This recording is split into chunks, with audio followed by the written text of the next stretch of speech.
it's MAGA country. Yeah. And then he said, what did you say to me? And then that's when I threw the first punch at him. What in the world was he? Come on, this is the dumbest thing ever. Hey guys, we are back with the tomfoolery. Y'all remember these two brothers right here? Do y'all remember these two brothers right here? This is new now at 5:30. WGN has obtained surveillance video of those two brothers buying items likely used in the alleged attack. Let's go to Tom Negevin, who's live on the north side with that story. Tom.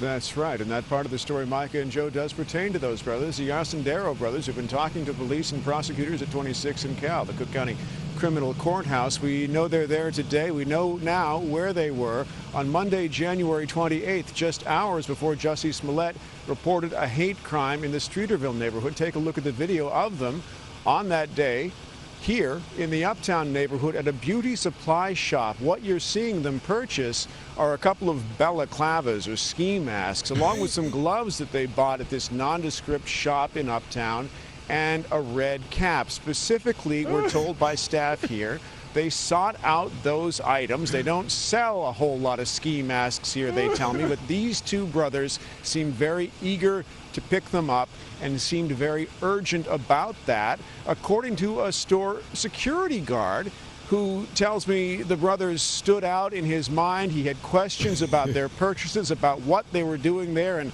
well, he believes he knows the answers now. I'm amazed. I've heard about it, read about it, seen it on the news, but I never thought that I would actually be involved in what they was plotting and planning. Now that you know, what you're hearing, does some of what your encounter with them involved make sense a bit? It does. It does. To commit a crime, you would think necessary. You would want a mask like this to cover your face. You would want a red hat so you can pin it on somebody. So, yeah, it makes sense now.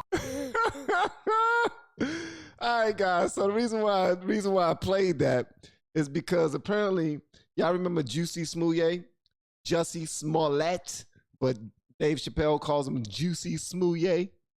Apparently, he lied. He's an actor, or should I say was an actor. He's an actor, but he was on a really popular show called Empire. I think it was on Channel 4 or Channel 5. It was a major show. But anyway, it was like a gangster show. But he played the brother on the show that was, I guess he was gay on the show, right? All right, so check this out.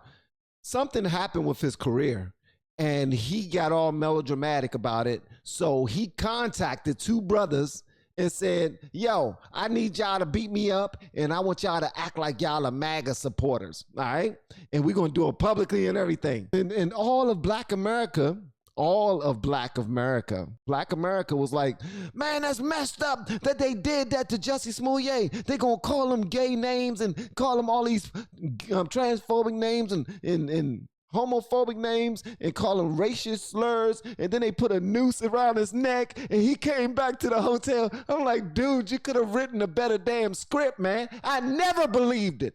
Ever. But I knew a bunch of people who believed it and would argue me under the daggone table, or tried to anyway. They couldn't. But they will argue with me all the time talking about, no, Jussie Smollett was, not only was he, did they commit racism against him, but they was homophobic and they tried to kill him and they tried to do all these things, these demonstrative things, putting a noose around their neck. They knew what they was doing. They might come and get him again. Man, he had everybody fooled but me and Dave Chappelle. But I want to show y'all this right now because the brothers came out with a video where they talked about it and they broke it down. They broke down the whole thing. They took our beautiful bench.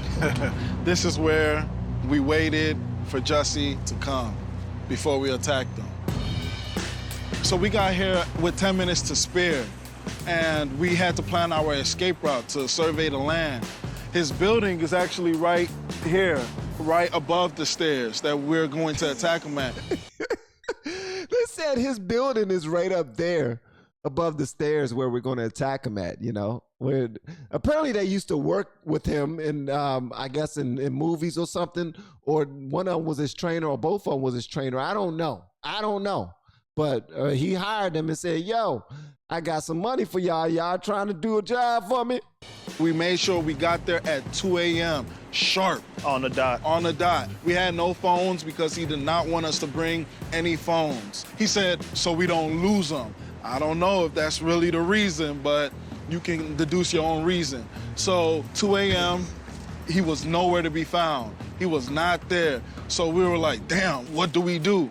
Why did y'all damn do it in the first place? That's what I want to hear. We didn't have no way of contacting him. He had no way of contacting us. So we waited here for about, what, 4 minutes? It was about 4 Roughly minutes, 4 minutes. but it felt like forever. Because it was cold as balls. It was cold as balls. So I saw him out the corner of my eye, and I was like, okay, that's him. Let's go. We gotta go get this Empire. Did y'all hear that? We got to go get this Empire. I'm not going to say the word, but they're in character right now. They're doing what he asked them to do. Yeah, that's him. That's him. Is that him? That's that. Yeah. They said, that's that N-word. That's that N-word with the hard ER. He really landed the ER. Oh, he's moving fast. Come on, let's get him. Get that. Let's get him. As we crossed the street, we said, hey, to get his attention. Hey. Hey. He turned around, looked at us, and that's when we started yelling the famous slurs he wanted us to yell. Hey. Aren't you that Empire? Empire. Oh my gracious. So he asked them to yell those slurs so that everyone who was still around at 2 a.m. in the morning, where he decided to walk to the store and get him something to eat. Bruh, that's why you're an actor for a reason. You're not writing yet. And this is the reason why you don't write for anything yet, bro. Hopefully you're writing now. Hopefully you got your skills up and you got your life back together and you're just not as dumb as you was then. But clearly, bro, you wrote this script horribly.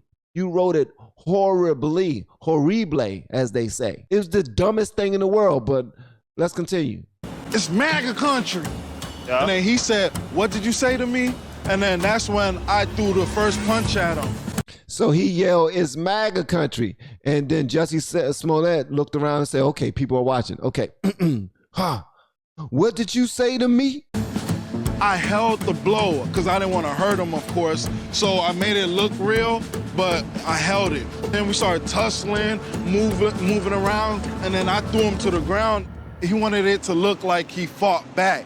That was very important for him because he said, hey, don't just beat my ass, make it look like I'm fighting back and whatnot. So we did that, and then I threw him to the ground. And after I threw him to the ground, he had no bruise. I wanted it to look more real. So then I threw him to the ground. After I threw him to the ground, I used my knuckle and gave him a noogie. What? He gave him a noogie? He gave him a noogie, y'all. You know what? If I would have heard this in the beginning, I would have took it a lot more seriously. A lot more seriously. He gave him a noogie. I can't believe it. And scene. Whew. Did I do all right? As y'all can clearly see, I act just as good as Jussie Smollett. I can't act for nothing. If I have to save my life by acting, I will be dead, son. He gave him a noogie. I didn't see that in any report. I didn't hear that or anything. This is a hot take right here.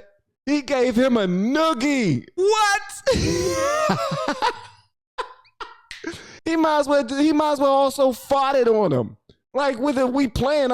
I tickled him. I gave him a noogie, and then I tickled him and farted on him. Like if those are the games we're playing.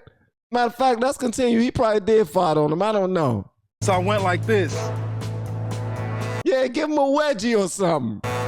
With a wet willy. Why did I do that? To give him a scar, to give him a mark, to make it look real, like he really did get his ass beat. After I did that, I fake kicked him. I don't know what he was doing. I wasn't paying attention. That's where I came around with the bleach, the infamous bleach in the hot sauce bottle, poured it on his shirt. Then I finally put the rope around his face. This dude writes in his script, oh my goodness, you can't make this up. This dude writes in his script. Hold on. He writes in his script, a hot sauce bottle filled with bleach. I need for the role to be, I need for you to be really racist, really racist. I need you to call me an N-word. I need you to call me the F word, you know, the gay F word. Also, I need you to yell those. I need one of you to say MAGA country. I need red hats. Y'all need to have on red hats over top of your ski mask. So you got on ski mask and you got on the red MAGA hat. Oh man, it's gonna be beautiful. But this right here is gonna really set it off. Put some bleach inside of a hot sauce bottle, because you know all black people eat hot sauce. Huh? And you're putting bleach in it because you're trying to you're trying to wash away my blackness. Huh? Because the hot sauce bottle represents black, okay? And the next thing, put a noose around my neck. Show the people that you tried to hang me, like you're from the KKK. All right, this is gonna be good. I can't wait. Oh man, I can't wait. What in the world was he? Come on, this is the dumbest thing ever. Then I finally put the rope around his face. I did not put it around his neck. I just placed it on his face, and that's when we took off.